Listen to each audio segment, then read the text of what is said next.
Hello, my name is No, it's still, okay. Hello, my name is Laura Schwartz, and I'm going to take you through managing student rotations in the data follow-up for R180 Universal. Managing rotations, I'm going to share with you some information about resources that go with the rotations and how to maximize student achievement during those rotations and maximize their use of time. We're going to also look at some best practices. So we're going to be looking at the student application rotation, the independent reading rotation, and the small group rotation, and how to maximize student achievement during each. So one of the things that you should be doing in the rotations in general is to have a one-way traffic pattern. And I've seen teachers put arrows and lines on the floor for the students to walk on. It's the same thing like if you were driving, you know which direction you're supposed to drive in because there's different lanes. And if we didn't have those on the highways, we'd have just total chaos. So the same thing is true in your classroom. So you want that one-way path. Also, we want to organize the materials so that the students can be independent and go get their materials when they need them and return them when they're finished and not have to interrupt you.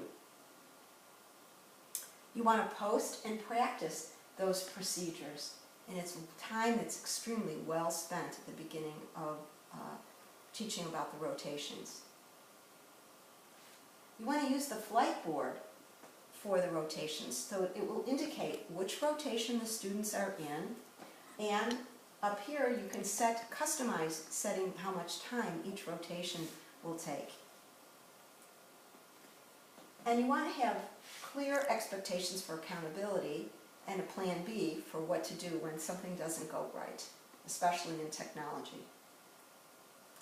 Now you're going to be watching a video about small group rotations, and during that video I want you to be looking for evidence of what makes the students more productive during those different rotations. And when we're finished with the video, we'll talk about what you noted.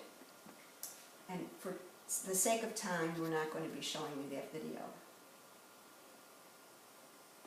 Now we're going to take a look at that small group rotation. This is an ideal setup. If you have a bean-shaped table, those work great, where you're really close to the kids and you can see what they're writing in their real books. So you want to set up some procedures that they should come prepared, that they should, how do they know how to get their real book and put it away and any other supplies, how they should ask questions and respond to questions, that they should write in their real books incomplete sentences, how to turn in completed work, how to work independently with minimal supervision so that you're able to get up and go check on the kids at the computer or go check on independent reading while these students here are working independently. And how students rotate to the next group, how they make those transitions.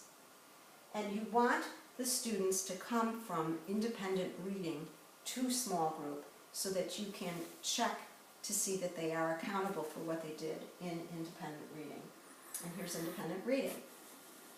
So what you want to do when they come to small groups is to review their reading logs, and you want to look at their quick writes and their graphic organizers, and you want to look at their independent reading quizzes to make sure that they are passing those quizzes and are prepared and not just taking quizzes when they feel like it. And you want to check in with them to see that they are on task.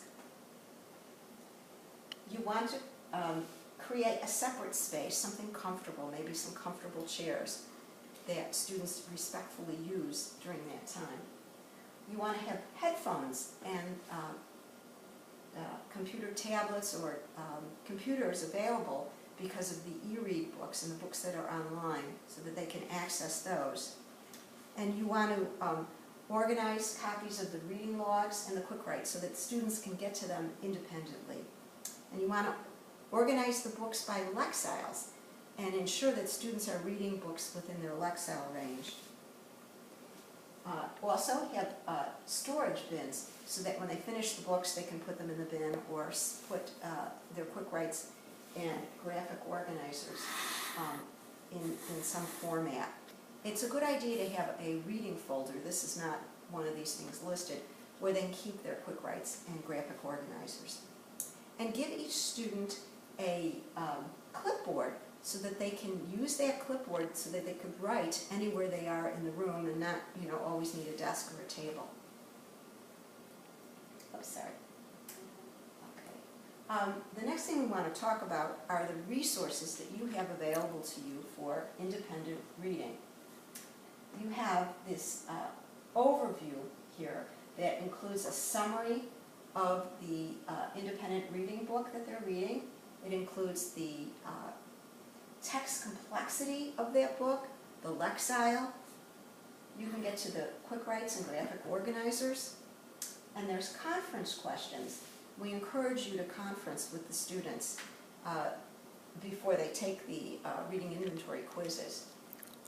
Note up here on each of the pages that I've gone through are pages in the program learning guide that you can refer to for more information about the rotations. There's also managing independent reading tips that you can find in Teacher Central, and these resources are also available in Teacher Central, and you can print them out. Now, what kinds of things do the students have to make them accountable? They have a quick write, and the quick writes they can download from the computer and print them out, or they can actually write on the computer on the quick writes and save them and send them to you. The graphic organizers, they do have to download those and use a hard copy and write on those. And then there's special projects that they can do, and these are great because if your computer or technology breaks down, you can have the students work on a final project on the book. Now let's take a look at how to manage the student application, and again, these are the pages that we're going to be referring to in the PLG, and on pages that are in the 170s or the other rotations too, you can add your own notes there. So you want to be prepared for any technical issues that might come up. I've seen red cups that students put on top of the computer if there's an issue. I've seen construction paper, red construction paper that's folded over and put on the computer. You also want to keep a notebook there so that students can log down an issue, write it down. You want numbering the computers, numbering the headsets so that you can identify which computer might have had some problems. And you always want that plan B in case something comes up and the technology is not working. It's also good to have a student maybe who's like has a job of keeping, helping students with computer issues, because there's always one student in the crowd, in that group, who is really tech savvy that could also help you. You want to have procedures for logging on and logging off, and how to select a segment, and how to record the passages that you're going to listen to and score using a microphone, and how to return those headsets and tablets if they're using those. Now there's some resources that will help increase student accountability during this rotation. There's a segment overview for the teacher, and that includes power vocabulary words. It includes the reading skills that are being taught, the quick writes you can find, not the quick writes, the leveled anchored texts you can find that the students can read that go along with the application.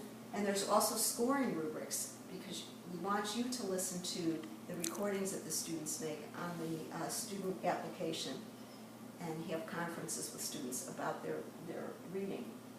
The students have leveled anchored texts and writing prompts, and those prompts are really great for extra practice for students, and if the software breaks down, they can use those writing prompts. And you also want to have, they also have rubrics for those writing prompts, a narrative rubric, argument rubric, and an informative rubric. And this is what the leveled anchored texts look like. These are at different levels match the student software. So that gives the student extra practice in comprehension and fluency as they read those. There's also the writing prompt. This is what this looks like for additional practice. And there's also a reading rate chart, and you can have the student read the level text and then score that text while they're reading. Now, the next thing we're going to do is what's called a gallery walk. I'm going to take 3 sheets of paper, large paper. One is going to be titled Student Application. One will be titled